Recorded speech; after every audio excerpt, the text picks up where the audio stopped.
Welcome to the deep dive. We're going to kick things off today with something that, honestly, just a short while ago would have sounded pretty wild. Oh, absolutely. The idea that banks could engage with crypto without, constant fear. Well, that era seems to be officially over.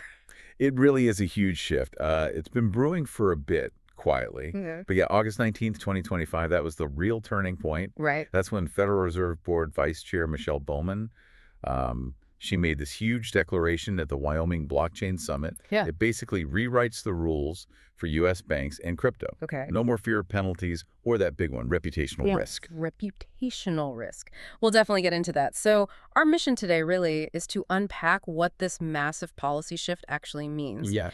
We need to get into the details of the FRBs, that's the Federal Reserve Board's new thinking, see how banks are already jumping in, and figure out what this signals for finance and, for you listening. And we're leaning heavily on a key piece from Bit Times, published just the next day, August 20th.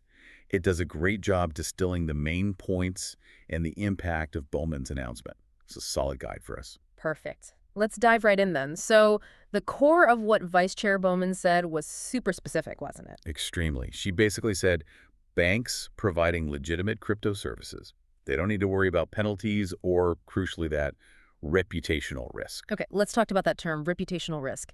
It sounds kind of vague, bureaucratic almost, but you're saying it was a major barrier for banks. Why was it such a big deal? Oh, it was massive because it's so, well, subjective, right?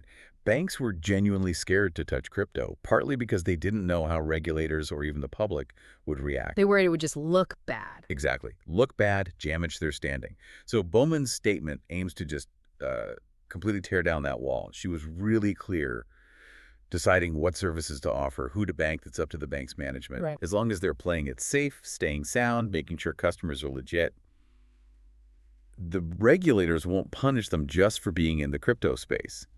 That's explicit now. So this feels like a direct shot at the whole debanking issue we heard so much about, It certainly addresses it head on. where crypto companies couldn't even get basic banking services sometimes. Does this really give banks the comfort they needed to, engage without constantly looking over their shoulder? And does it line up with what other regulators are saying? I think it absolutely does provide that comfort. It's the clarity they've been asking for. And yes, it fits perfectly with earlier joint guidance from the FRB, the OCC, Office of the Controller of the Currency, and the FDIC. Right, I remember that guide. Yeah, that was specifically about crypto custody, showing they wanted a unified front. Bowman's comments just turned the volume way up on that message. What I find really interesting is the shift towards a proactive supervisory stance, as they're calling it. It's not just removing old fears. It sounds like they're actively trying to, understand and integrate this stuff. What does that mean, proactive? It's a real change in approach. Like back in June 2025, the FRB already said they plan to ditch reputational risk from how they examine banks. Okay. And they're actually changing the manuals, the guidance docs, to make that permanent. It's not just talk, it's structural. Proactive means they're trying to get ahead, understand the tech and the risks, not just react cautiously after the fact. And Bowman herself seemed pretty critical of past approaches, didn't she? Calling the old thinking overly cautious, saying it stifled innovation. That's pretty strong language from a regulator. It really is. It's almost like saying, hey, regulators, time to catch up with the tech. What do you think sparked that more assertive tone now? Well, my read is there's a growing recognition that just being cautious, while maybe safe in the short term, actually prevented them from understanding the real potential of the benefits. So the new focus is on acknowledging those benefits. And it's practical, too. Like August 15th, 2025, Yeah. the FRB rolled out a policy saying blockchain and crypto services are just normal supervisory processes now. Not some weird special case. Exactly. Not special, not exotic, just another part of the banking landscape they need to supervise normally. That massively simplifies things from a compliance angle. Okay, the part that really jumped out at me, and honestly kind of surprised me, was Bowman suggesting FRB staff should actually hold a little crypto themselves. Yeah, that was something else. Actually touching it, she said, is the only way to get how it works. What does that signal? A regulator pushing for hands-on experience. It's pretty wild, isn't it? You don't often hear that. It says a lot about wanting genuine, deep understanding, moving past just reading reports, Right. Get your hands dirty, figure out the mechanics before you regulate, and it connects really neatly, actually, to the broader picture in D.C. Yeah, the wider government stance seems to be shifting too. Totally. This FRB move fits right in with the bigger U.S. government vibe, which is increasingly pro-crypto. Think about that presidential order from August 7th, 2025.